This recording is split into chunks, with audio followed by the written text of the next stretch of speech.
Damn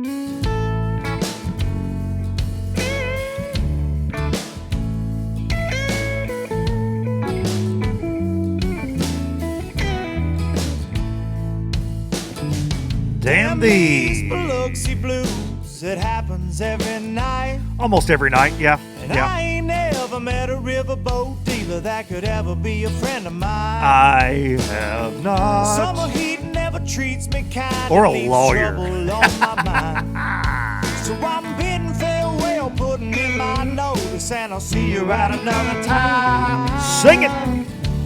This highway, what does not know my name, and I don't care. No, I don't care. Heading my way for another place, and I got 3 good times. It's right to the hook right here.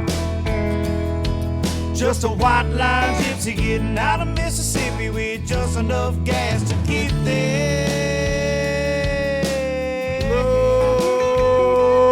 Low budget live, not so live from the very cold Low Budget Live Bar and Grill here in southern Middle Tennessee. We had that some very warm weather for a few weeks. Then the MPFL comes to town, ruins everything in the Tennessee Valley here, and then get back from Wisconsin, and it's like 17 degrees below a cat's butt, as my granddad used to say, and I think it feels like 12 outside today, and I'm not okay with that, but this is the podcast for March the 20th, and we don't have time, ladies and gentlemen, we do not have time to talk about the weather because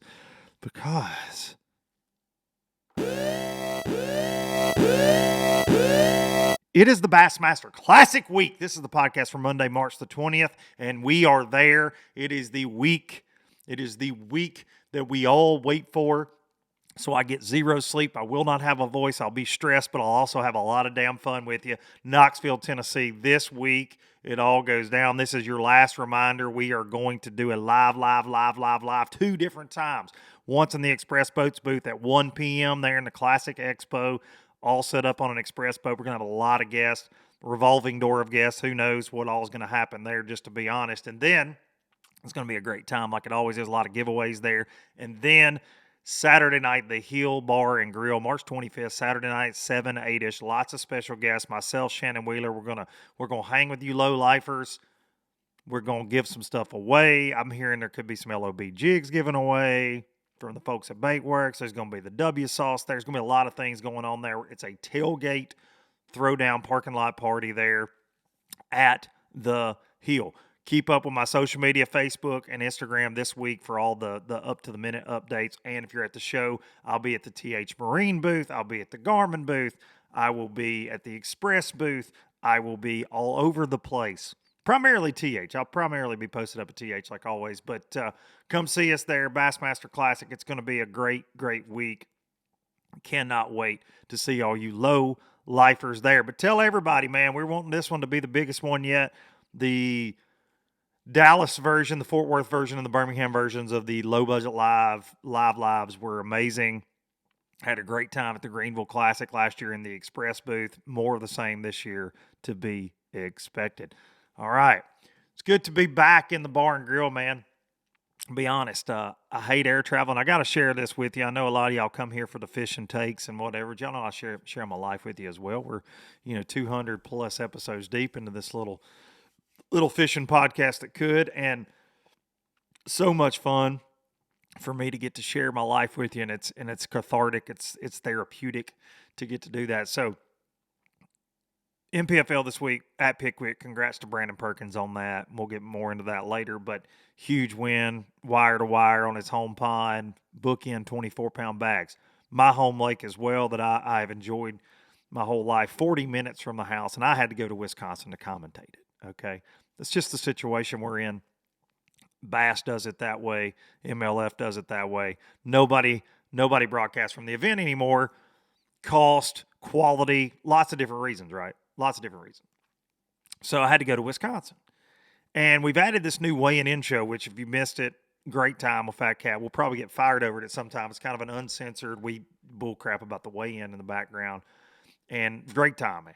Great time. But with that, normally the second we're done, I'm done. The second the live broadcast cuts, I'm trying to get back home to the triple threat and the kids. But with this, I had to stay a little extra. No big deal, no harm, no foul. But airline travel sucks, and it's 12 hours from my driveway up to where we're in Appleton, Wisconsin, is where our studio's at. Real cool town.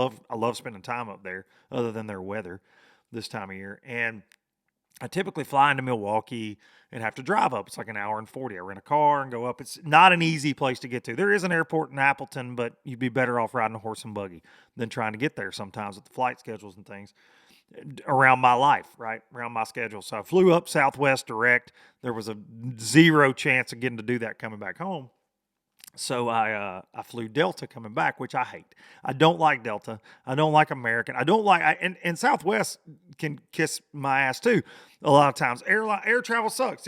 I've had so many messages the last couple of days about this. Y'all know, man. If you travel, if you, they just treat you like garbage. You pay hundreds and hundreds and hundreds and hundreds of dollars. And then it's like they should pay us for air travel at this point. And if any other business in the United States ran like the airlines run, they'd just be shut down. They would not be in business. So anyways, I flew Southwest up there.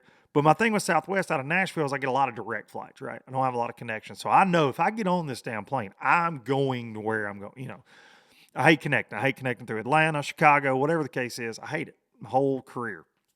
20 years of air travel, just hate it. So I had to go Delta, coming home.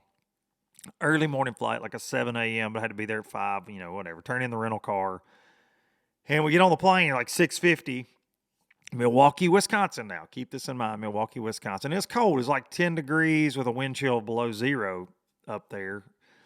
And they heard us on the plane. We get on there. We're ready to go. And I'm supposed to be back in Nashville by like 11 a.m. So it's 7. Like, it's a quick turnaround. Quick layover. You know, not too bad if everything goes well. We're sitting there and the plane ain't moving. I mean, they've already closed the door. And I got a flight attendant next to me. I'm in the exit row, and she's sitting next to me, which for her was not the best place to be with what was about to happen. So we're sitting there, and everybody's kind of, you know, buckled up, and we've been there like 10 minutes past the takeoff time, and then 20 and 30, and the plane ain't going nowhere. I'm like, what the hell's happening? We ain't rolling. We ain't moving. We ain't doing nothing. We're still sitting at the gate. This is your captain speaking, and ladies and gentlemen, it seems this plane sat here in the cold in Wisconsin, and one of the engines won't crank up this morning. So we didn't try that before you mother got on the plane, but now that you're all on here, we're trying to start this thing up and having a little bit of trouble. We'll check back with you shortly. 4 hours on the runway. 4 hours on the runway. Four. Now, they finally get this bad boy cranked up. I'm assuming some old boy was on there with a hairdryer. But first of all, it's always cold in Wisconsin other than like 3 months out of the year. This is the first. I'm watching other planes out my window just like, da, da, da, da. They're just going, man. They're flying. And I'm like, I'm on the one plane that the cold affected. Because somebody's daddy didn't go out there and start the plane before school. You know how your dad used to go start your cars? Mine would sometimes. Hey, I started your truck for you when he was in a good mood. And nobody did that. So the plane won't work. The plane's broken. Well, then they get the plane working. Well, some people, very much like myself, they were missing their connections. I missed 2 connections sitting there. I rebooked myself on a connection. I missed both shots I had at getting back to Nashville. And so people just we're still at the gate, and they're like, you know what? They're grabbing their bags, and they're leaving. And I don't blame them. They're leaving. They're pissed off. You know, you, Delta, like causing a scene, right? Everybody's been up early. People are pissed off. They got their families with them. So there's like 8 or 10 people just storm off with their bags. Well, hey, man, I get it. See y'all. And we're all kind of just becoming one unit on the plane. We ain't been allowed to get up. They're just holding us hostage. So finally, we start backing up. I close the doors. My little flight attendant friend says, what's up, man? We're getting out of here. We're fist bumping. I'm trying to get free liquor from her. It's good. And it's early. Don't judge me. I was there mentally. And we start, we're backing up, and all of a sudden it says, boop, and then you hear, boom. So I watched my flight attendant friend pick up this little side phone. Yeah. And she's whispering. I'm like, well, that don't sound good. And you know me, I'm loud, right? And she goes, it's not. And they have to come on, and I quote, to count the passengers, get another passenger count because people left and didn't tell them. This is America, okay? This is America. If you want to get off the crappy plane that you're being forced to stay on, you should be able to do that without telling anybody, and then the rest of us can just go on about our merry freaking way. But that wasn't what happened. So they come back on. This process is like duck, duck, goose, okay? It takes forever. 1, 2... This lady with her little clipboard, everybody hated her. She's probably a nice lady. Everybody hated her. Everybody was wishing terrible things on her. She takes forever. She finally gets off the plane. Dude, I'm talking about like over 30 minutes. She's on the plane. I think she was asking people where they were from. I don't know. She finally leaves. And by the way, this is like 3 hours into this process, okay? All this happens. So you got people pissed off. Then well, ladies and gentlemen, we got the head count down. We got the engine issue solved on this plane that's going to fly far above the earth, and you pray you get to see your families again. We told you earlier that the 2 engines that we had, only one would work, but now both are functional, so no worries. Just sit back there and pray that you don't end up being a fiery ball on the ground later today, but just want to let you know, we've sat here so long we're out of gas. Out of gas. And it ain't like pulling up at the Quick Trip. You can't just... So that takes... Dude, we sat there for 4 hours and 15 minutes on the runway before we could leave. But I do want to give a shout out to my flight attendant because she gave me vodka and cookies. She said I could have anything I wanted. I said I want some vodka and orange juice and I want a cookie. And that's what I got. So we were good by the time we got to Atlanta. And then I had to run to the next one. And I finally got home in time. I got to watch Tennessee go Big Orange. I got to watch them Volunteers beat Duke, one of the Blue Bloods. Got to watch that go down, some of that March Madness on the plane. Got to watch the first half, and got to listen to the second half on the way home. So it all timed out fine. But airline travel sucks. They gave me a $15 meal voucher. Yay. And then they gave me, I got an email last night, a $75 credit. It should never be acceptable to this big, finely typed email. Looked like Joe Durham wrote it. To go to the gate, not once, but go back twice. It was actually 3 times. But anyways, $75 credit. That won't even pay for my damn bags on a Delta flight. So, thank you, Delta. So, I thought I would share that with y'all. I thought it gets to a certain point you just laugh.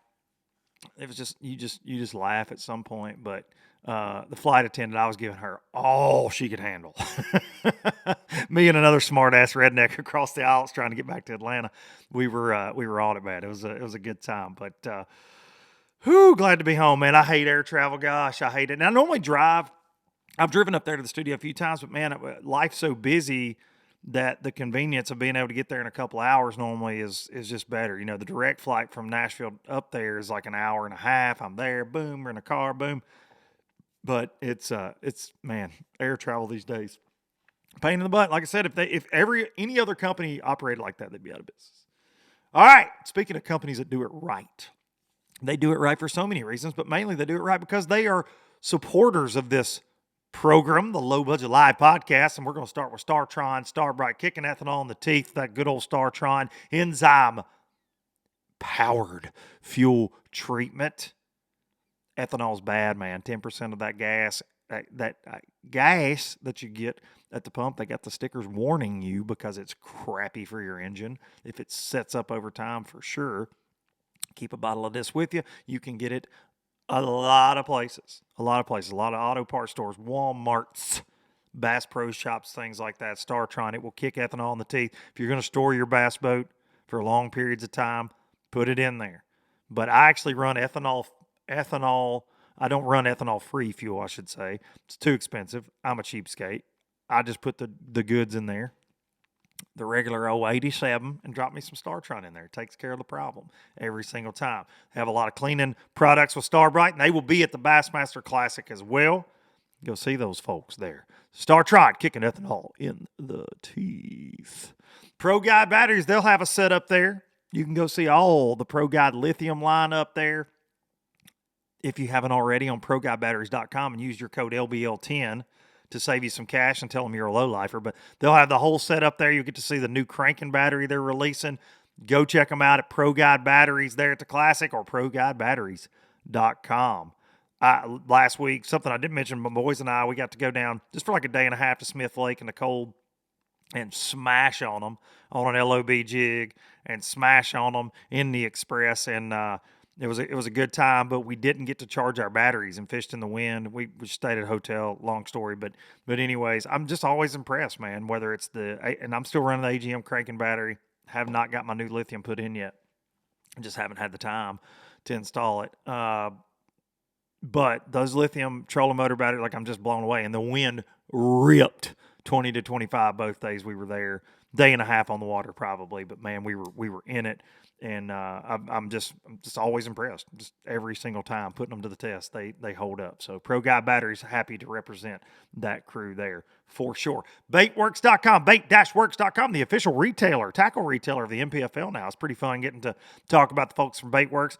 You tell me all the time, all you low-lifers that use Baitworks, hey, man, they get it to you quick, and they do. That's always my joke, is if you're trying to wait on your wife to go out of town and you're trying to plan it out, you better not hit order, because they're liable to just show up and knock on the door and hand it to you right when you hit submit order on that Baitworks website. They got the LOB jig, and an exciting announcement. I'm not even sure by the time you're hearing this if they've publicly announced it, but they will have a smaller booth than normal. They had a 40 by 40 there at Red Crest. So many of you reached out to me that got some LOBs at Red Crest, but they will have a 10 by 10 booth at the Bassmaster Classic where you can buy the LOB jig. I keep getting questions. Will it be at the Classic? Will it be at the Classic? Yes, it will be. The LOB jig. And listen, man, not to toot my own horn, but beep, beep. It wasn't really a horn blow, but it works. That jig gets bit, dude. It gets bit. It sticks them. I'm so proud of it, man. I got to hammer some big spots on it last week. If I was fishing the Smith Lake Toyota Series, I promise you I would have some. I would have some in the boat. But it comes through rock so well, comes through brush. But they bite it, man. It is it's really cool to design something, work with good people like that, and then it be then it be a fish catcher. It's really cool. And I've got some legitimate anglers that have ordered some and are reaching out to me like, dude, this jig comes through brush better than anything I've ever thrown. Like, it's really cool. So thank y'all to everybody that's picked up some LOBs so far. You can use code Duncan-10 at Bait-Works to get you some discounts right there. And last but not least, hang the banner. Bassmaster Classic winning banner. That's right. The Express X21 Pro going to be there at the Bassmaster Classic. They got a full booth for you to come sit. You can pretend like you're driving like a child. Nobody's going to judge you, including myself. I may be doing it as well. But you can come check out everything there at the Classic. We're going to do a podcast there at 1 p.m., but I say it all the time. Every time I get in the boat, I'm just blown away by it. I love it. Stable fishing platform. All the questions you get is aluminum. Is it stable? Yes, it's stable. 96-inch beam. When people get to walking around, you don't feel that. Hole shot. I get asked about rough water. I get asked about top end speed. It's a premium fishing platform. Trust me, all welded, high-performance aluminum bass boats. They've been building since 1966 out there in Hot Springs, Arkansas. And they say, we build excitement, and they do. Be sure to come check us out. The Bassmaster Classics Express Boats, building excitement since 1966. All right? Whew. That was a fun intro. It was a long intro, but I got to tell you all the goings on in my life. I know some of y'all like to fast forward and whatnot, but I like to tell you, if you didn't hear vodka and cookies today, if you didn't hear that, you wouldn't even know what to do with your Monday. You just would not. So last week I started the show with this, and we've got a follow-up. So we got a lot of follow-up on this one, and I want to before we get to our dear guest here today, I want to talk about this just a little bit, because it's got to be talked about. It's got to be talked about. It deserves to be talked about. It deserves to be talked about more than it's probably going to get talked about.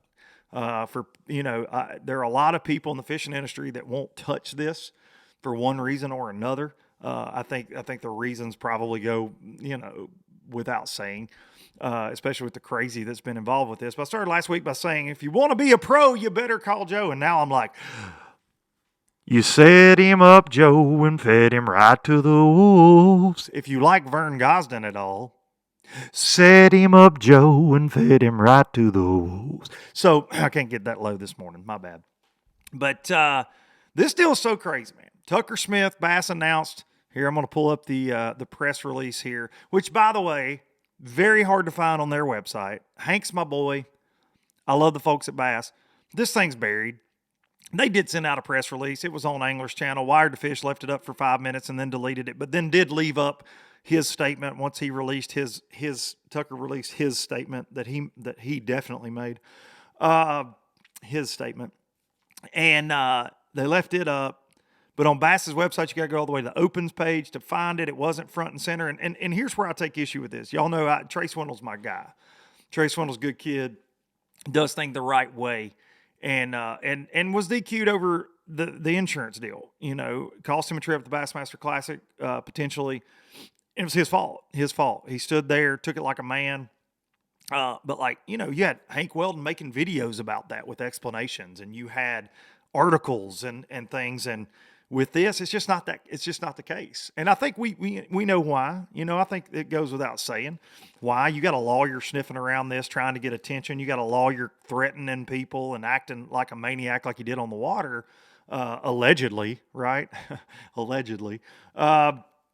And like I said last week, allegedly he's an asshole, and I can confirm that even further this week. I can confirm it personally because he is something else. He is something else. But Bass has they only DQ'd. I have an issue with this as well, but they only DQ'd Tucker's day 2. Now, granted, that was when the issue took place and all that, but I think he should have been disqualified for the entire event.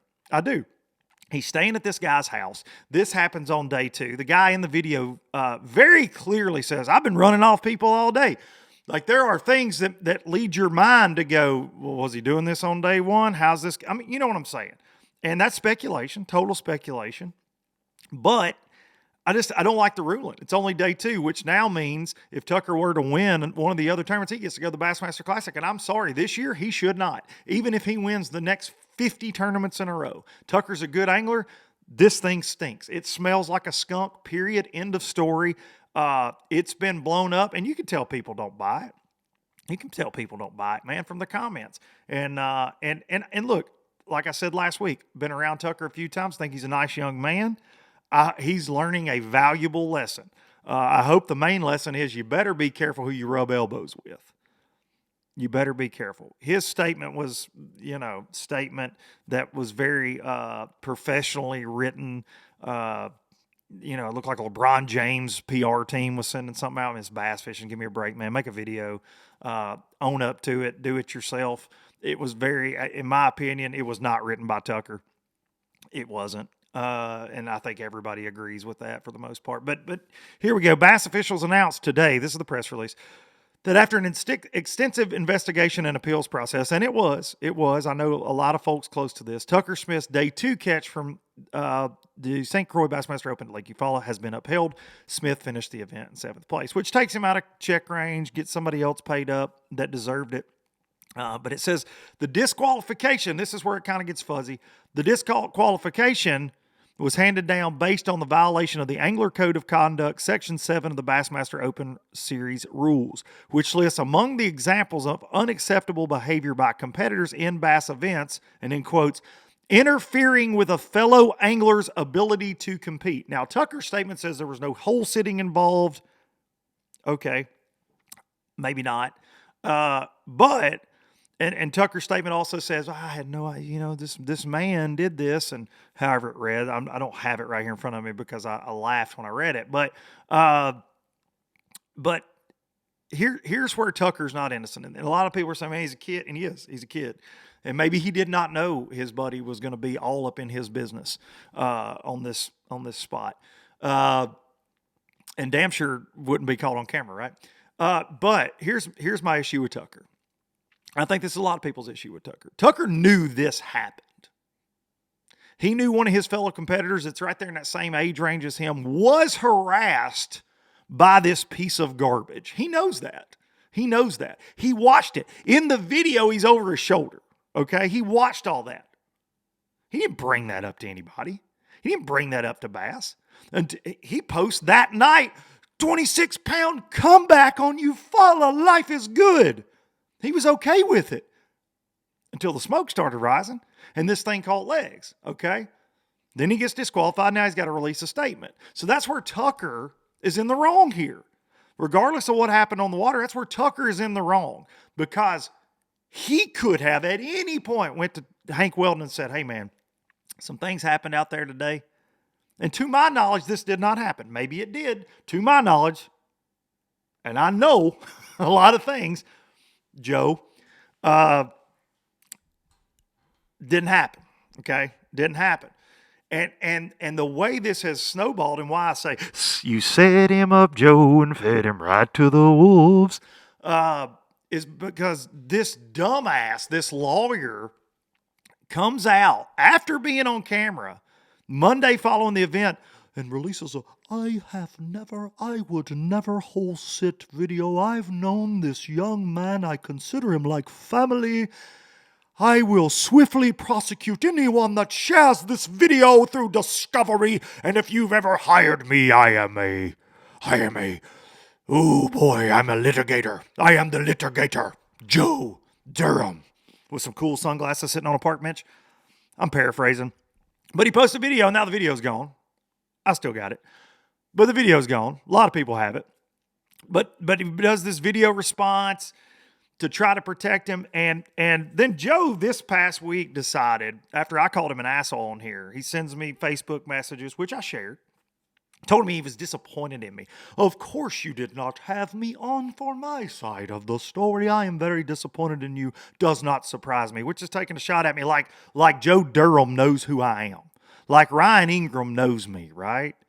Oh, Joe, did I disappoint you? Did I disappoint you in a week where you were the biggest asshole on camera that maybe we've seen in the fishing industry? I got people from the industry blowing me. Dude, what do you think about this situation? This is one of the craziest things that's ever happened in a professional bass fishing event. With some jackass that's not in the tournament but is housing one of the competitors in the top 10. Like, you may release statements, but I'm just going to tell you right now, the stink from this one is going to hang around for a minute, and it should. It should. This one goes against, it's just so crazy. And then to do it in Aaron Martin's boat, like I said last week, like it's just all a joke. But this guy says, he sends me messages, and then I call him an asshole in my messages. I post that on Facebook.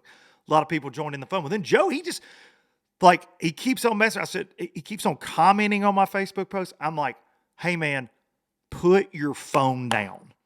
And this was the day the appeal was going to happen that afternoon at 2 p.m. I knew that. He's doing all this the morning of, and like the ruling's going to be made, and this guy's just digging, and he just can't help himself. Then I had someone send me that he said that I did not post our entire conversation. Buddy, I've never talked to this guy in my life. I posted he reached out to me. The entire conversation was posted. I posted the entire thing where he called me where he messaged me begging. Hang on a second. Let's just read it. We'll just read it. Luke, you do not know me. This is after I called him an asshole. You do not know me. I'll read the whole thing here. Hang on a second. I got a lot of... So this is what was sent to me. Disappointing that you would do a podcast and not speak with me. I would rather speak to my ex-wife. I would rather hug a freaking crocodile, stick my hand in a meat grinder than talk to this dude whose actions are very plainly caught on video. What a piece of crap he is. He's lying about who he is, lying about knowing Tucker, who's right over his shoulder and all that in the video. But he wants to come on here and beat his chest and try to spin it. Like, get out of here, dude. I don't have any patience for that. People want to know my take. I gave my take. You're an asshole. You're still an asshole. You're more of an asshole this week. So, disappointing that you would do a podcast and not speak with me, but I'm not surprised. Spacebar. I'm not surprised. Like he knows me. Like he knows anything about me. Truly. whatever. I've never even heard of this dude until this, okay? But he's heard of me, and that's great. But I don't get to podunk Georgia courtrooms very often. The fact that this is my response, that he's saying I left something out. The fact that you could say you're disappointed in anyone after acting like that on camera should be surprising, but here we are, and I'm not surprised at all, Ryan, because he was pretending to be Ryan Ingram on the video. At some point in life, you should try not being a victim and take ownership in the fact that you're truly just an asshole. And that's what I said to him. And I mean that. Because he has tried to control this from the jump. And he thought he could intimidate, and he thought he could threaten and make it go away for Tucker, and it didn't happen. It didn't happen. Then the real panic set in, and this is while he's spamming my comments. Luke, this was in 3 hours, within 3 hours of each other, and you could see, I don't know how you can see that, but I did not respond, and I will not respond. I will respond here, but I'm not going to get in back and forth with this guy. Luke, you do not know me. No, we don't. You said you're Ryan Ingram, but now you're Joe Durham Jr. from your messages here. You do not know me. You know nothing about the type of person I am. You are basing your opinion on a small snapshot. Yeah.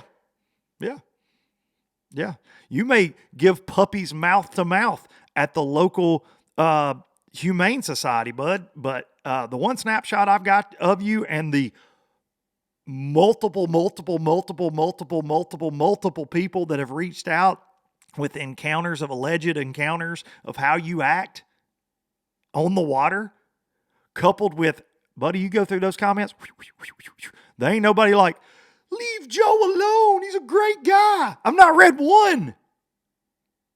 Your girlfriend got in the comments, but buddy, I see that you fished with Davey Height, James Overstreet, and Dave Mercer from Bassmaster. I've heard that a million times. They ain't coming to your damn defense. Not publicly. I mean, cuz, lay the phone down. Put the shovel down. Stop digging it deeper for Tucker.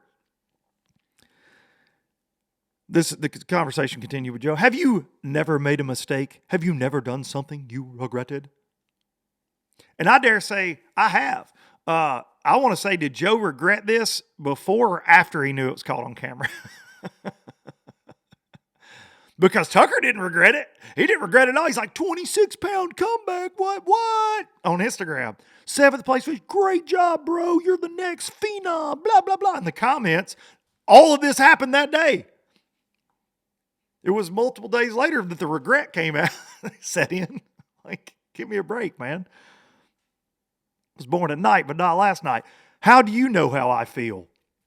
Well, read a lot of comments that you've been posting, Joe, and we saw your initial video that you would act swiftly and aggressively to pursue the litigate the one sharing the video that was taken out of context.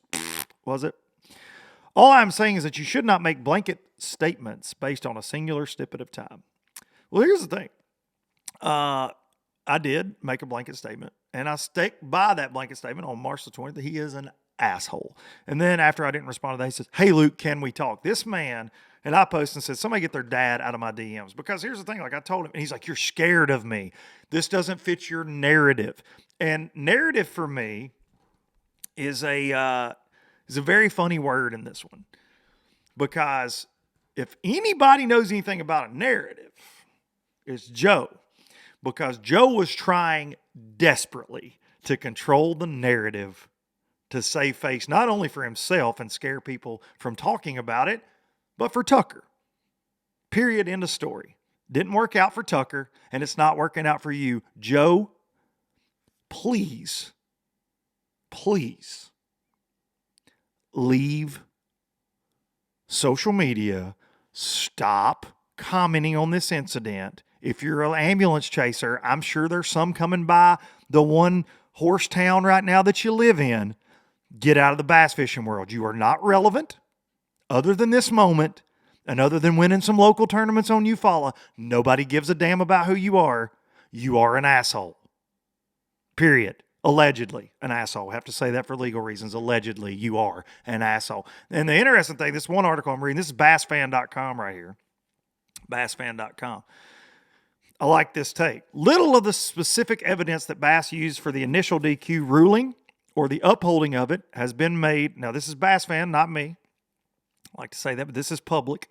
It says little of the specific evidence that Bass used for the initial DQ ruling or the upholding of it has been made public, and that is very true. They did not, and there's reasons behind that. They got that lawyer flying around, so you got to be careful. At least some of it apparently centers around the actions of one Joe Durham, an Albany, Georgia lawyer who's a friend of Tucker Smith and has competed in team tournaments with him in the past. Durham was on the water on day 2 at Ufall and verbally harassed a competitor who fished near Smith, alleging that the competitor was infringing on Smith's waters. Also in the video, alleging that he did not know who Tucker was and that he was Ryan Ingram. Driving a rat boat that appears to be one that formerly belonged to the late Aaron Martins, who rolled over in his grave about this entire situation. Durham profanely berates a competitor believed to be Hugh, and I don't know how to say, I'm going to say Consuela, but that's not it. Hugh's a good young man. I've talked to Hugh. Hugh's daddy's a big attorney in Texas, by the way. Hilarious turn of events. And there's more to the video. I'd just like to point that out than what we've all seen. Durham threatens to drive in circles around the competitor, then concludes his tirade by falsely claiming to be longtime Ufall tournament ace Ryan Ingram, which was just simply a tip of the cap to Ryan in his lawyer speak video. A couple days following the conclusion of the tournament, Durham posted a 7-minute video to his Facebook page in an effort to explain and or justify his actions, which has since been removed. Some of the people who distributed the On the Water video on their social media channels have claimed that Durham has threatened to sue them for defamation because the clip doesn't include the entirety that transpired and lacks the full context. A photo of a letter written on a stationery of Durham's legal practice posted by one of those people seems to back that up. So, I've had people reach out in my DMs. A man from Buddha Bait Company down there in that area says he's being sued for defamation by Joe for getting involved in this. And, bassfan.com actually posted a link to the video. I've not shared the video. I'm not going to share the video, but had a lot of people asking me for it. I'm not going to share that obscenity, on Facebook and whatnot. But, and I got a mouth like a sailor. But anyways, enough of that. You set him up, Joe, and fed him right to the wolves. He is like my family. Well, buddy, I tell you what, when my family members act like you do, I don't talk to them at Thanksgiving. And I hope Tucker ain't got you a Christmas present. That's for damn sure. So, another thing I will throw in there on this deal, a lot of people reached out. So, Mercer and I did a podcast for a minute there, and and it ended badly. I don't have anything bad to say about Dave Mercer. We're 2 years into this. I'm an adult. He's an adult. I haven't talked to Dave. I don't talk to Dave. I don't know what Dave's got going on in life. I wish Dave well. But I had so many people come up to me like, dude, Mercer was fishing with this guy and was talking about him on his podcast, that he was a great guy. Dave didn't know this. Dave didn't know this was going to happen. Okay. Dave didn't know. And they're like, Dave and Davey were talking about what a great dude. And during the Seminole broadcast, I didn't see it. I don't know, but that was, before all this, I guess, I think timing of it wise. Yeah, I think it was. And, look, man, Mercer didn't know this guy was a psychopath. I'm sure he was on his best behavior. I mean, he didn't know that this dude would do anything to protect Tucker. I mean, he didn't know that. So yeah. Now I'm sure Dave's like, oh damn, I can't imagine being in that situation. I've been in it a couple times when one of your buddies and him, I don't think they'd ever really probably had any interactions till this. People have sent me, man, Davey Heights still got pictures with this guy up. Okay. Maybe Davey's his boy. I don't know. I don't know Davey that well. I like Davey. I don't know Davey that well. But I'm sure that was tricky for Bass through all this. But, look, man, outside of Lake Eufaula and outside of the courtroom, the dude may be someone swell. I just know I'll never, ever, ever, ever find out because I don't want to. I've got friends, Joe. Stop sending me friend requests. Lord have mercy. Lord have mercy. Want to be a pro? Better call Joe. All right. Now on to some positivity. I just got to address it, man, because it's just been so freaking stupid. God. And then he just latched on to me because I was one of the only people with a fishing podcast to talk about it this week. And I've talked to other podcast hosts about it. They didn't want to talk about it necessarily until it was official and all that. I get it. I don't have any ties like that to the industry necessarily. Like, I got industry. Listen, I am fully comfortable. I don't care. I just, like, we cover up the things we should cover, as JT Kenny said on this very show, and I'm going to talk about it. I am, man, especially when it's something so blatantly just ignorant as this. So here we are. All right. And I've had a lot of people like, dude, thank you for speaking out, like opens anglers and different things. Yeah, it needs to be said. It doesn't need to be swept under the rug. It doesn't. I'm sorry. And if you're out there and you're like, man, Tucker Smith doesn't deserve a black eye. Yes, he does. Yes, he does. And if Joe wants to be disappointed in somebody, he can be disappointed in his little buddy Tucker. And he should be disappointed in himself for bringing this all here. I think Tucker's a great young angler. I think Tucker's a nice kid. I think this situation is 1,000% shady. And I think if it wasn't, he would not have been disqualified.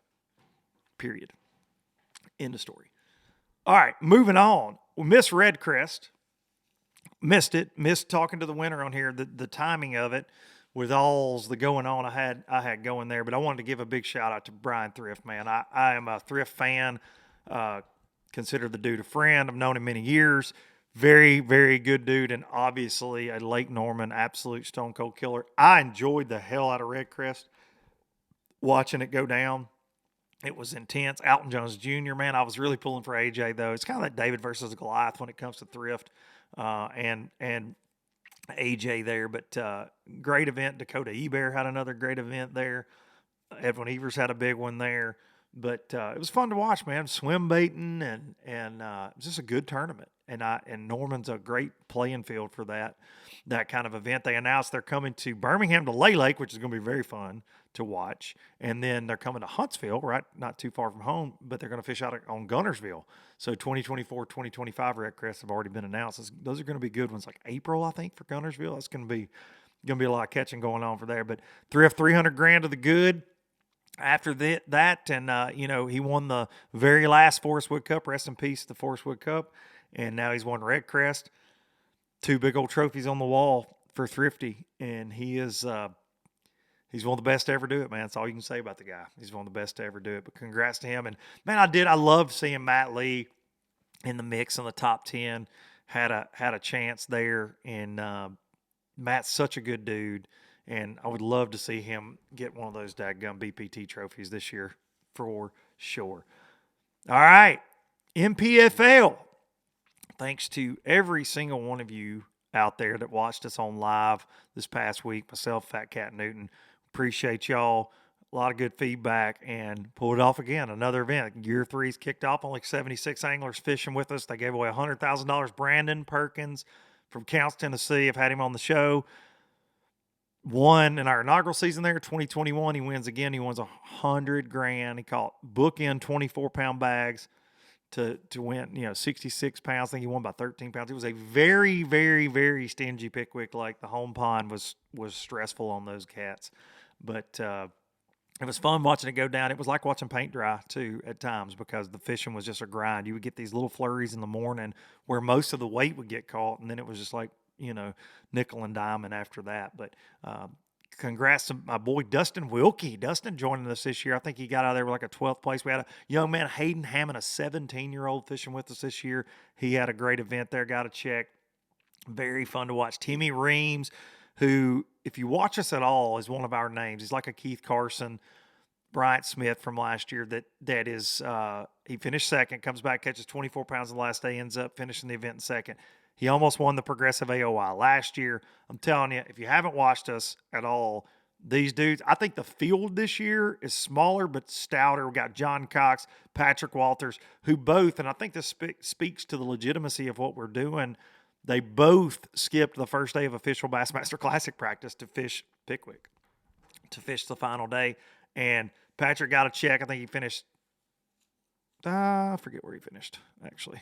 Patrick was in the top 20. Top 20 got paid, and let's pull it up. Let's look at it. But John Cox had a rough event until the last day. He catches 20 pounds, vaults himself up, and I think he finished like 16th or something. Let's pull it up here real fast. But John Cox, Florida's John Cox. Got another John Cox fishes with us from Georgia's been with us from year one. Yeah, John ended up 17th. Cox ended up 17th. Dustin Wilkie 11th. Todd Goad with the top 10. Luis Fernandez. Patrick Walters actually top 10'd it. Yeah, top 10'd it. Caught almost 17 last day, 6th place. Timmy Kales finishing 4th. Mike Corbishley, hell of an event. Made a big comeback, finished 3rd.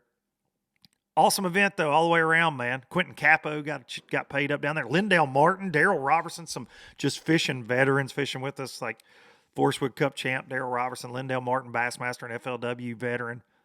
Fun event over there at Pickwick. It's going to be a fun year, man. We got Wright Patman coming up in April. But the guy we're going to talk to today, normally I get the winners from the NPFL, but I had Perkins. We had a scheduling issue between myself and Brandon. We couldn't get it knocked out. And I thought, you know what? There's a young man that I feel like deserves a lot of credit in the fishing world. And he's been around. I say young, man. He is young. He's in his 20s. We'll get his exact age. I forget. But he started this at like 16, 17 from Grove, Oklahoma. He's won over $300,000 in his career, his young career. Was not going to come back this year. Said, I can't afford it. I'm out. I'm not going to do it. He's a kid that I've watched narrowly miss winning at Grand Lake. I've watched him narrowly miss winning a Lake Seminole FLW tour a few years ago. Absolute fish catcher. Great dude. Great representative of the sport. Great teacher when he gets on live. And this week, we had 11 on day one. They could lock through to Wilson Lake. And this is one of the reasons I want to have him on. They could lock through to Wilson Lake. And this young man locked through with 10 other anglers, 11 of them. There were like 6 of them that caught bags over 18 pounds. So when you're looking through our weights, keep this in mind for this week because it really set the tone. They were locked out. They had a guaranteed time to come back through at 2 p.m. They got there, and the lockmaster said, unscheduled maintenance. You guys aren't getting back through. Gary Atkins, our Progressive Angler of the Year, reigning Progressive Angler of the Year, threw back 20 pounds up there. Both he and Sheldon, 0 the first day to start your season. Sheldon was not going to come back. And I saw him make a post, man. He wrote on his hand, PMA, which is what Swindle always says, positive mental attitude. And on day 2, and I text him, man, I'm sorry that happened to you. Goes back out, 0's the first day, catches 16, 6 the second day, 18, 13 the final day to end up finishing 20th and getting the last paycheck. Boys, now we don't have a cut in MPFL. Everybody gets to fish, which is awesome. Comes back and gets a check. I think that's phenomenal. Gary Atkins comes back and finishes 13th in the event after zeroing, 20-10 on day 2, 18-12 on day 3. That's impressive. That is impressive. That is one of the coolest storylines I've seen in a big event in a very long time. To 0, have your weight, not because you didn't catch them. Sheldon had over 18 the first day, I believe, and Gary had 20 on his scales and had to throw them back. Had a 7-pounder, would have won big bass. Crazy. But we're going to get the sauce from Sheldon Collings right now. Well, all right, as promised, here he is. I shouldn't even call him a young gun anymore because he's a veteran in the sport, in my opinion, but Oklahoma's Sheldon Collins. From his driveway, he drove all the way back from Pickwick. He's already back home. Buddy, thank you for joining me. Oh, thanks for having me, Luke. I'm excited to talk about what went down this week at Lake Pickwick. Dude, I talked about it a little bit before I brought you on in my intro. To me, and I said this to Fat Cat, one of the coolest stories in professional bass fishing in a long time to me. You guys were locked out day one, out of Wilson, and we'll get there. But let's just talk about the stat line part of it. But 0, first day of your year, you were on the edge about even coming back and fishing. You and I talked about it. You made some posts. Hey, I don't know where the future's headed with me and professional fishing. And professional fishing needs you, by the way. We need you. Like I not just MPFL, like you are a bright, shining spot in the sport. You know how I feel about that. And I heard, man, he might not come back. And then you do. And then the first day that happens, Fat Cat and I were at the studio. Like, man, I just like, I feel so bad. But dude, PMA on your hand going out day 2, rally back 16 pounds, then 18. get Mhm. last place, last check, dude. Like, Yeah. how does that feel this morning? Oh, it was like whenever everything happened and I couldn't weigh my fish the first day, I have never felt so heartbroken sick in my life because I was under the full understanding that I could have won this tournament. Now, if I would have went to Wilson every day, I think I could have caught 20 plus a day, and that's why I went there the first day. I mean, I felt like I could have stayed in Pickwick and caught 15 to 17 pounds, but I felt like to win, I needed to catch 20 plus a day. Well, I just jumped off a big one the first day that would have put me over 20, but things happen, and I'm glad that I caught what I did the next 2 days. You had on your scales, what, right at 18 the first day, something like that? So I'm almost positive my day one weights on my scales were the same as the third day weights. It was like 1770 something, and I ended up with 1813 the Okay. last day. So it was over 18. It was somewhere between 18 and 19, but it was heartbreaking. It was Well, terrible. there were 11 of you guys that went up there, and that happened when we were there in the tour in 2016, I believe. I stayed on Pickwick. Yeah. Well, my home lake. That's might as well be my backyard. I've probably spent Hmm. more days on that lake than any lake in the world. It's where I caught my first bass. I mean, I've got a lot of memories from it, and I've been locked out a couple times in team tournaments. I know that feeling. And I Hmm. didn't go the first day of the FLW. Of course, I sucked on Pickwick, the one Buddy Gross won, and there were like Yeah. 50 dudes that got locked out in that event. Oof. And it changed the whole complexion of the event, just like this did, because yeah, you guys came back, but without that first day wait, it changed the check cut line, in my opinion. Oh yeah. Yep, It, it it did. changed the whole top 10 going into day two, because there were Gary Atkins had estimated like 20. There were several guys that called him up there, right? I Oh think yeah. Mitchell Webb had a bag up there. Hmm. I think everybody that went had over 13 or 14 pounds, if I'm not mistaken. Because everyone I talked to, I was like, "What you got?" I said, "I got about 14." Then Lane Olson, he had about the same that I did. He had over 18, all smallmouth, and then I think Gary had well over 20 because he told me at the tackle shop the next day that he had a 7.5 pound largemouth and like a 6 pound smallmouth, He and then said he that. had all yeah, then he had like all 3.5 pounders to go with it. I was like, dude, you had like 25 pounds. He said, I had a lot. And had to throw him So at the lock. How is yep. that? You told us a little bit on the weigh-in show that we do, Fat Cat and I, but you said you guys had a guaranteed time. Hey, get back at 2. I'm going to get you back. You rolled up a little early and you decided to fish. You had a few Yep. minutes, and then you Hmm. said you look up and everybody's just kind of hanging around, Yeah. not going in the lock, and you're like, this ain't good. Yep. So I kept in or so the whole reason behind me going to lock was I had a great practice in there. The night before day one of the tournament, I called the lock master and I just made sure, like, hey, are we going to build a lock tomorrow and get back? Because that's just something you have to do to ease your mind to make sure you're making the right decision whenever you do decide to go lock. And they said, yeah, we'll let you through at 7:15, and then we'll discuss a time to come back whenever everyone's in the lock. All right. Well, long story short, after some discussions with the lock master, 2 p.m. was the time that the doors were going to open, and like 2:10 is when the locks were going to close back and let us both go back down into Pickwick. So I roll up at like 1:30, and there's 4 boats sitting there. And I thought, oh, well, they must have caught them too. I mean, they're back early. So I just go over to the next bank, the closest bank to me, and I start fishing. And heck, I catch a couple keepers just going down the bank throwing a jerk bait. And I look down at the clock and it's 2 o'clock. And now everybody is sitting at the lock. All 10 boats are sitting there waiting.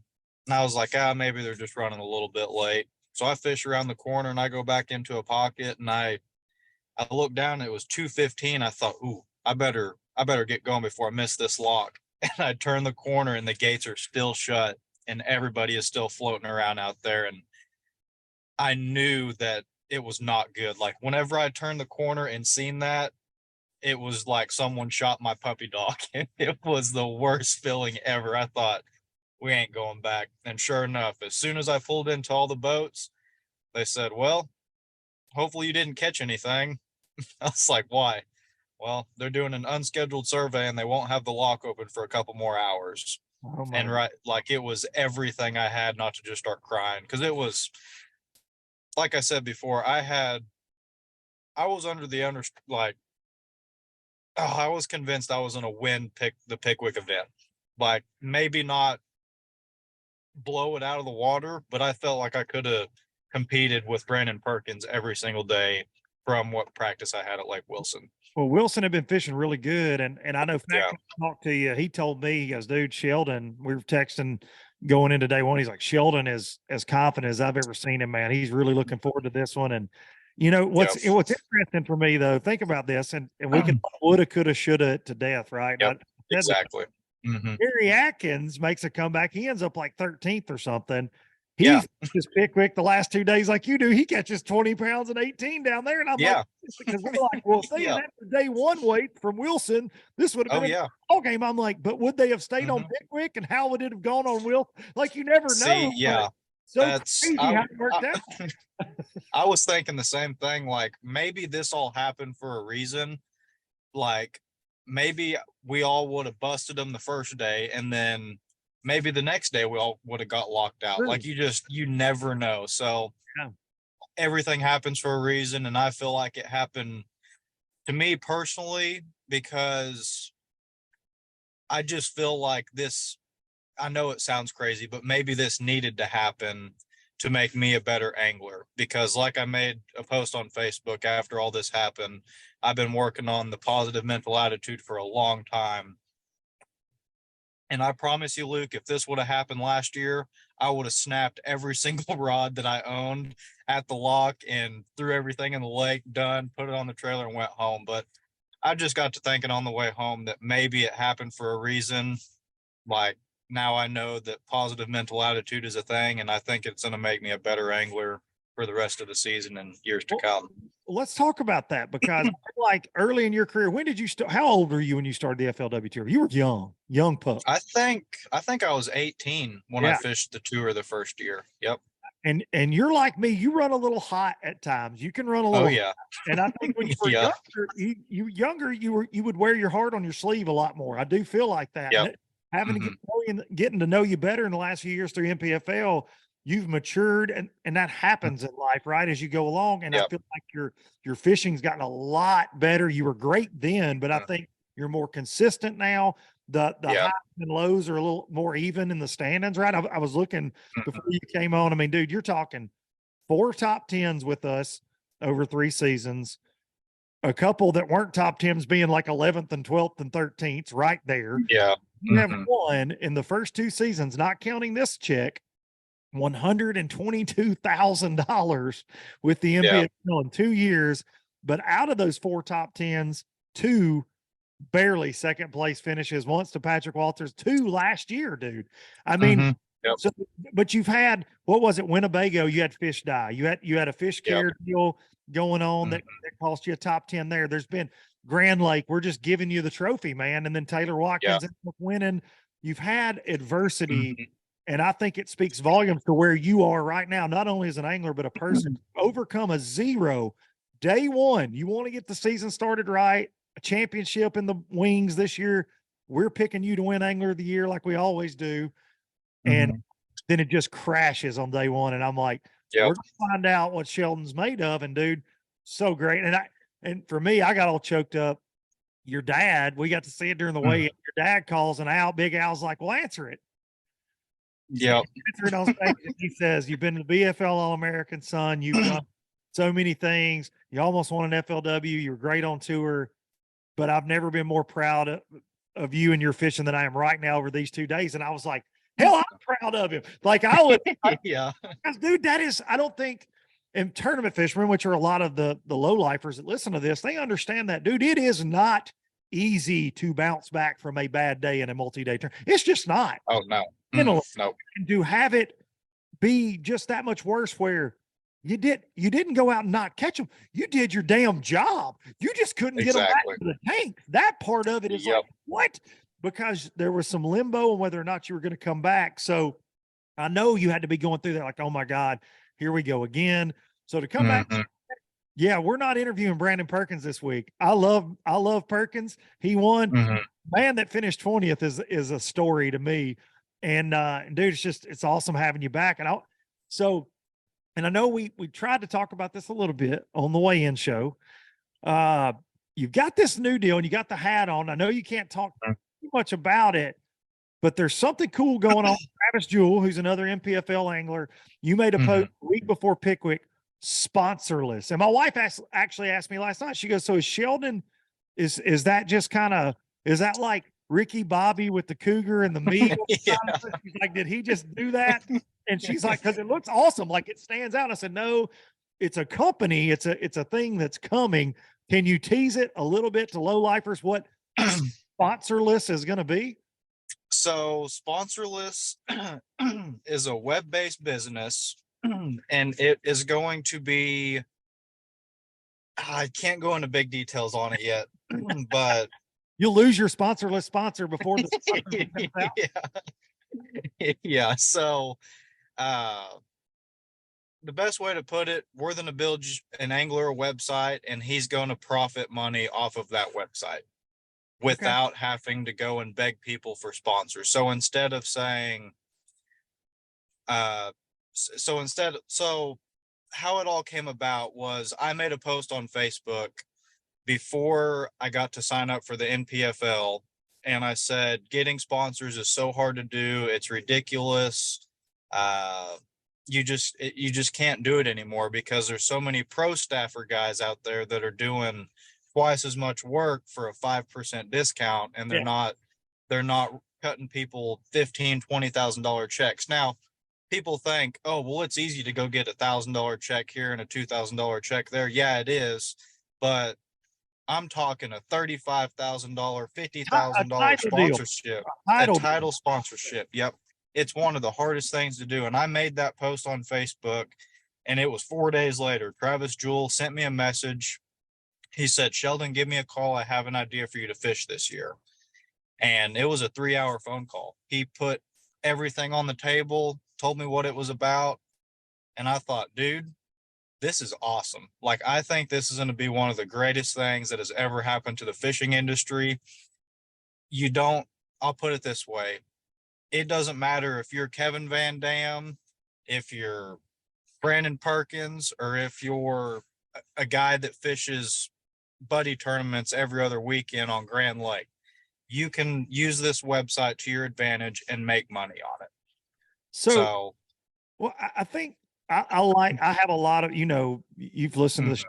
I have a lot of people on here. I have a lot of the biggest names in the sport. The jerseys look good, right? The truck and boat wraps. Yep. But for a guy like you that is a fish catcher that deserves, you deserve sponsorship that other people have. And I know you would never say that, so I'll say it for you. And I know that's where the frustration comes from. And I hear this from a lot of young anglers. They come to me, "How do you do this? How do you make this work? How do I get there?" And I will say, not to be Debbie Downer, but we are in a time in the industry. I've worked in it for almost 20 years.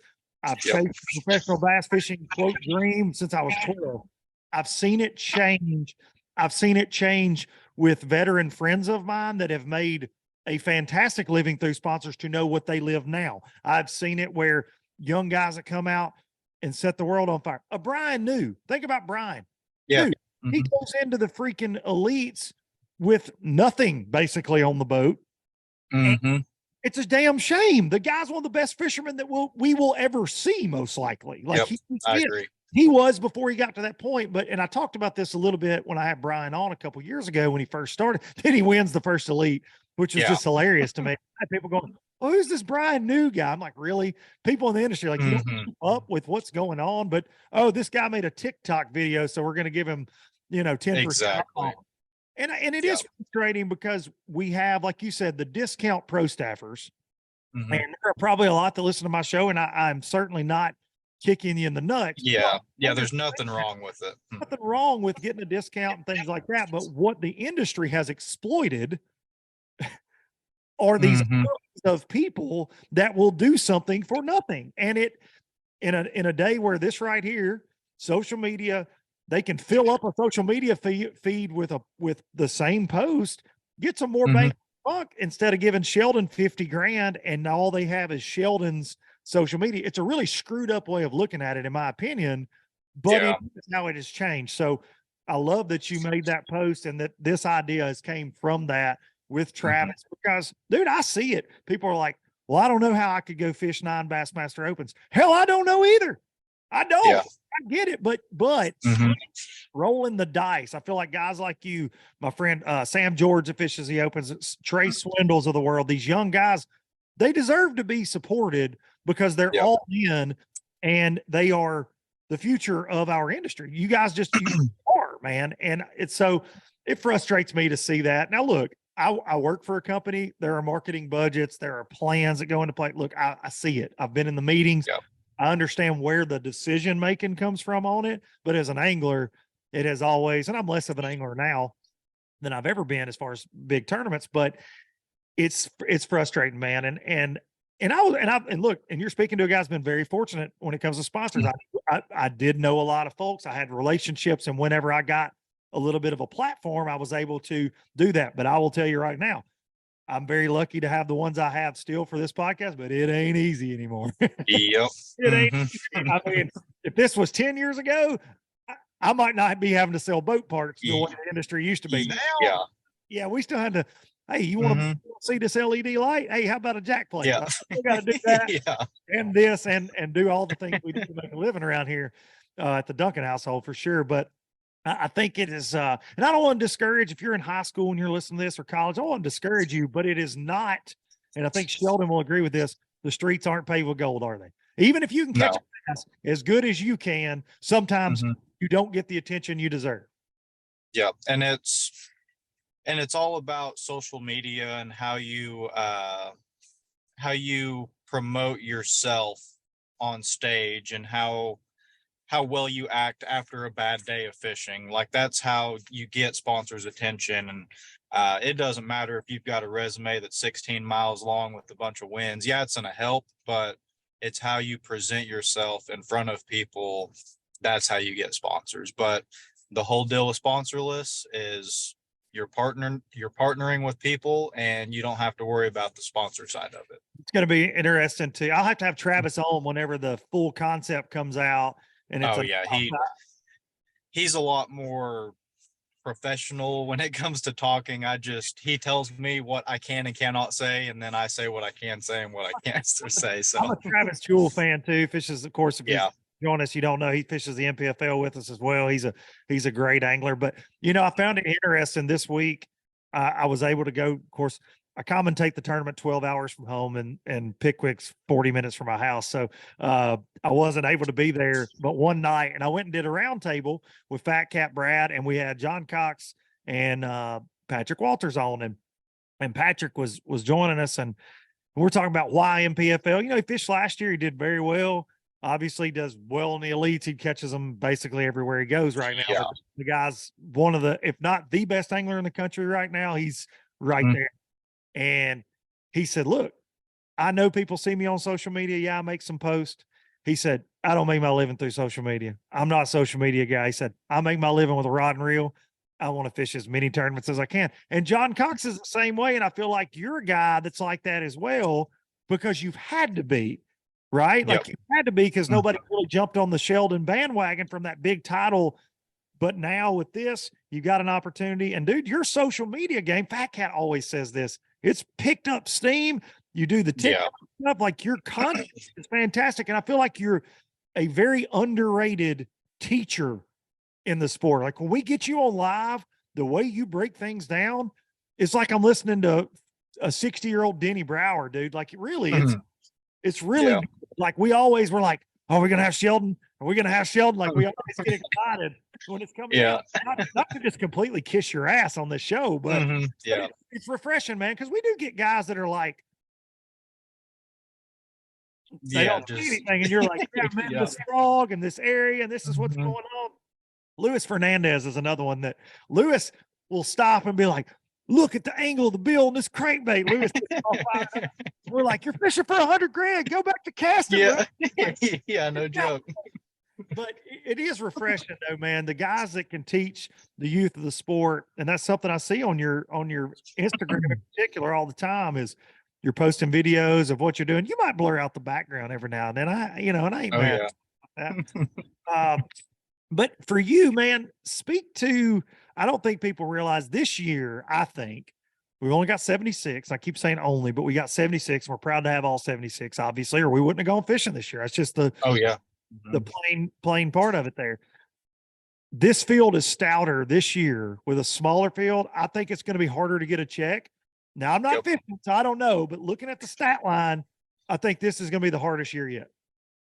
I agree 100%. So, yes, we have a lot less anglers for this season, but if you go down through and look at the roster of the 76 guys that are fishing, there is a ton of talent and a ton of history in almost every single one of the 76 anglers that are fishing. Now, a couple years ago, we had well over 100, 115 or 120. I don't know the exact number, but 118, 120. like, yeah. So it was maybe 3/4 of those, or I'd say maybe half of those guys were really catching them every time. And I'm not trying to be rude to anybody or Look, try to sound cocky, but that's just, it was like that. You had a bunch of guys that just wanted to be a professional angler and they paid X amount of money and then they were considered pros. And just, I mean, I don't mean to be rude again, but there was a lot of guys that shouldn't have been there.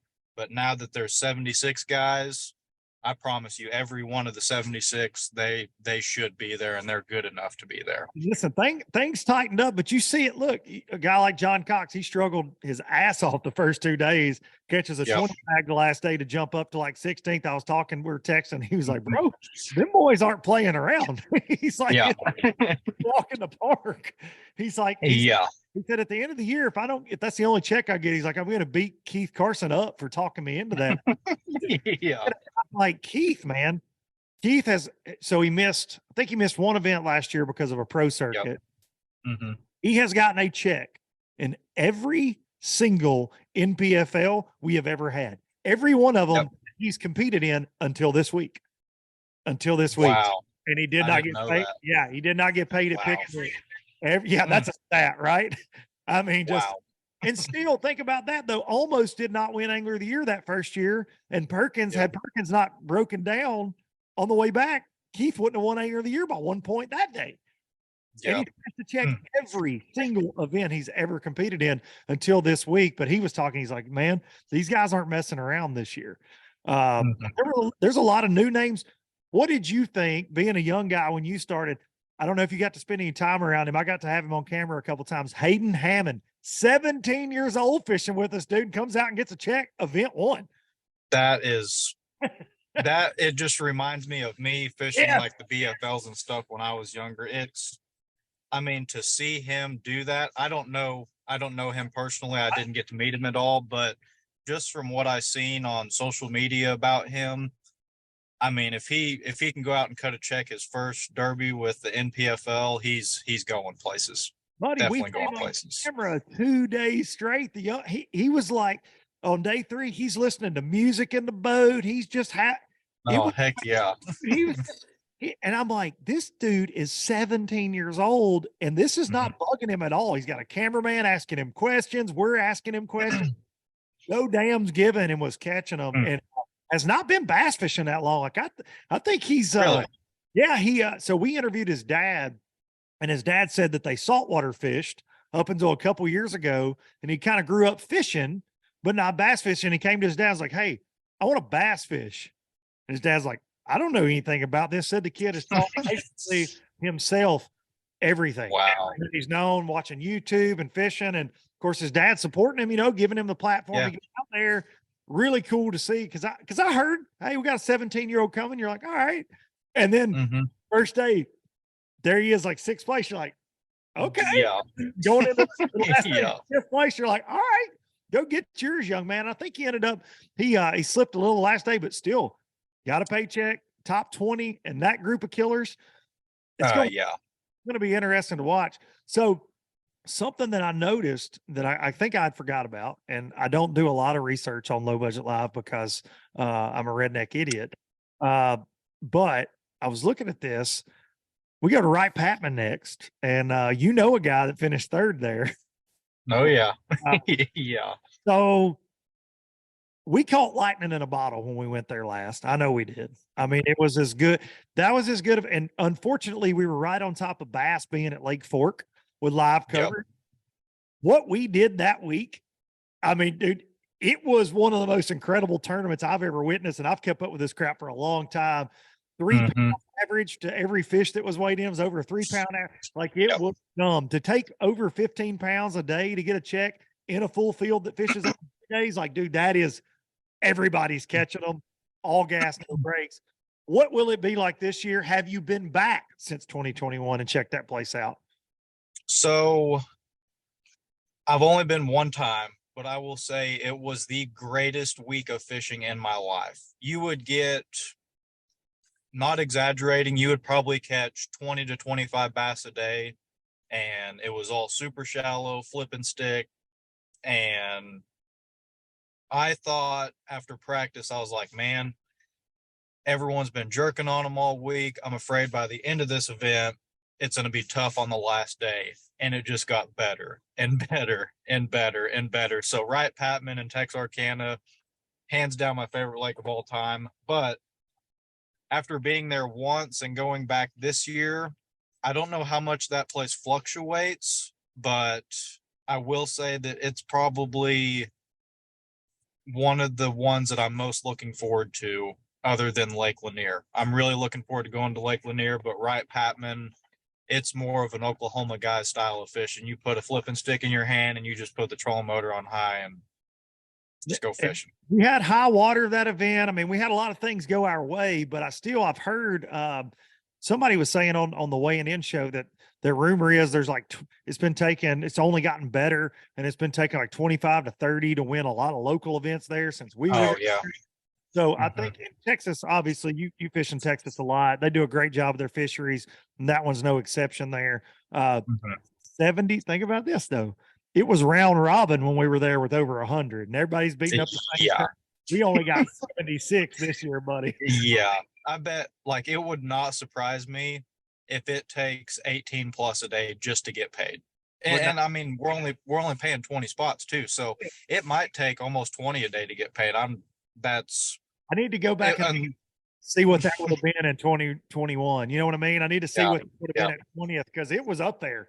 It was it was way up there. And it was, like I said, I thought it was going to get tougher every day, and it just got better. And the crazy thing about it was everyone was, I'll say 98% of the guys were fishing in one part of the lake.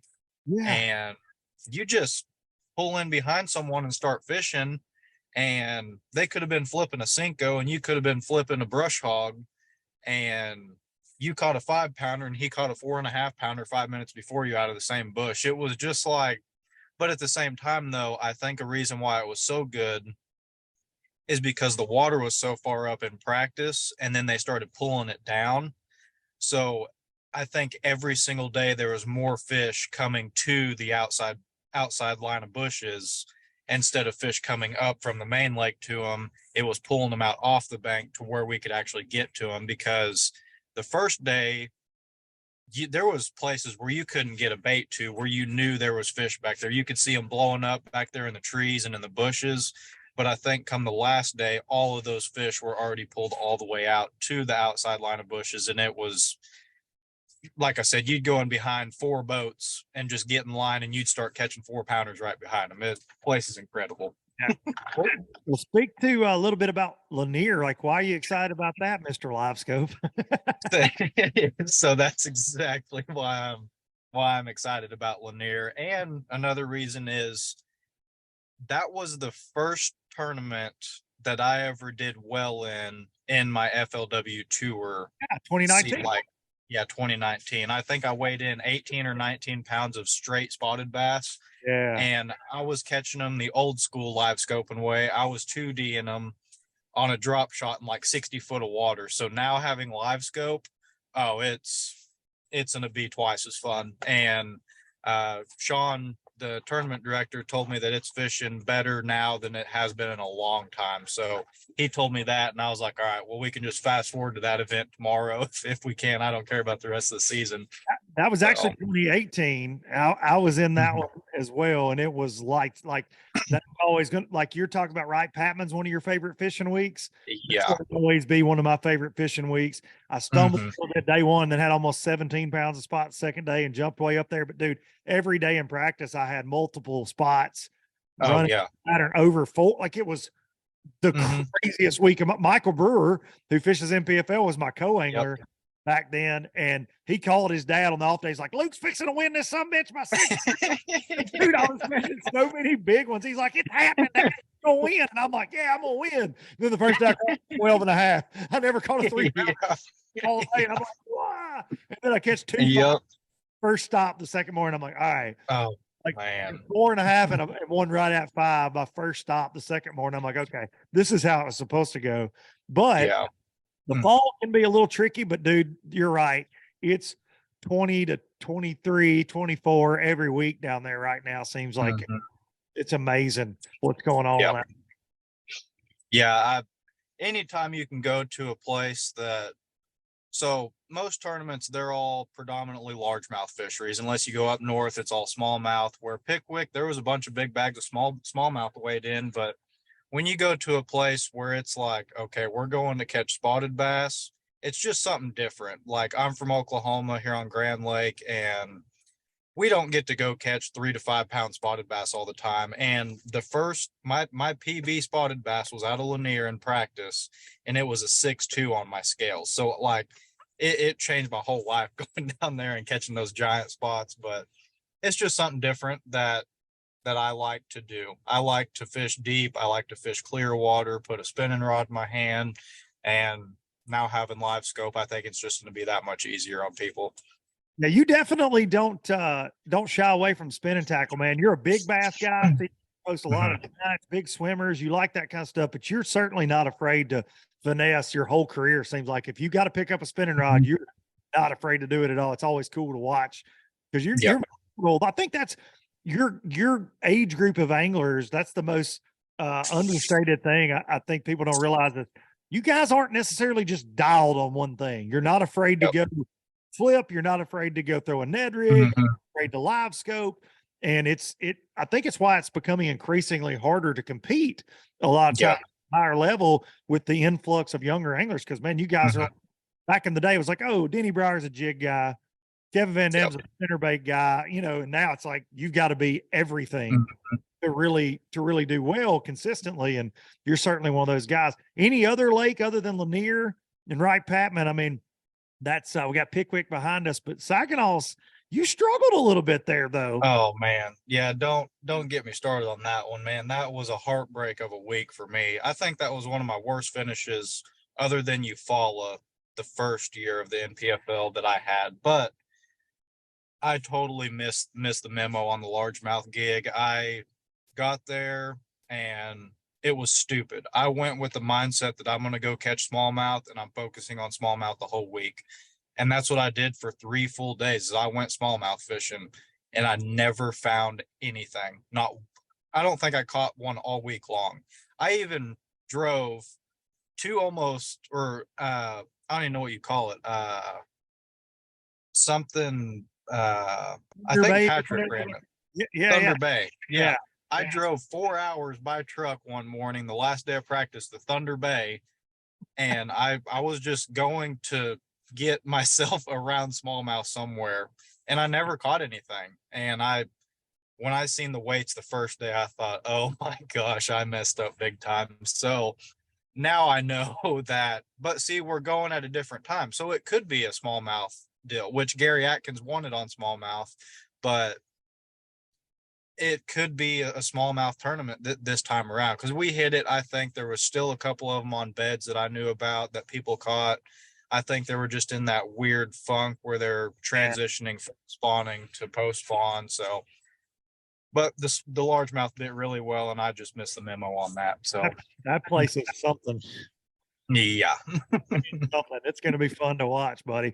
Well, are yep. you gonna come hang out at the Classic? Or you doing Oklahoma things this week? So I probably won't come to the classic, unfortunately. I have some live scope trips that I have set up the next coming couple of weeks, and then I got to get back to work with my dad now that I'm home. So I'm with it. Working man. I yeah, love it, man. It's refreshing to see, dude. You got a great outlook. It's gonna be a hell of a year for you. And I'm gonna get in on one of those live scope trips with you on some of those sneaky swim bait lakes you got. come on, I want a dose of that with Mr. come on. Appreciate you coming on, dude. You're the best. Thank No you. problem, man. Thanks for having me. Ladies and gentlemen, Sheldon Collings. Make sure you're following Sheldon on social media. I don't think he has an OnlyFans. He might. He might. Nope, I don't. Go check him out Nope. online. Well, all right. That's all she wrote for Sheldon Collings, MPFL Pro, former FLW Tour Pro.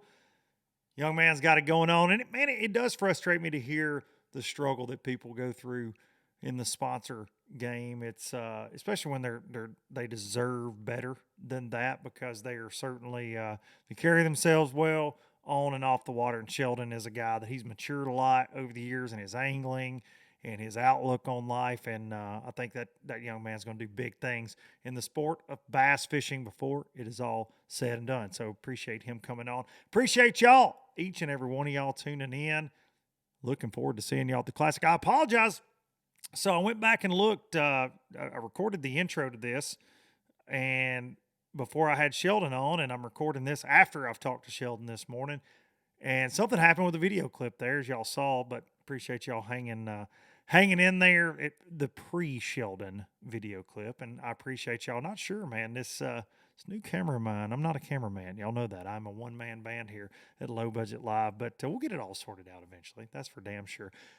Can't wait to see y'all on good old Rocky Top. Gonna take y'all out with some Biloxi blues, because that's what we do each and every week. Written by me, sang by me, and sung by so many of y'all that seem to enjoy that crazy song. And we're gonna sing it together at the Hill Bar and Grill Saturday night, March 25th. See y'all on good old Rocky Top. Thank y'all. See you.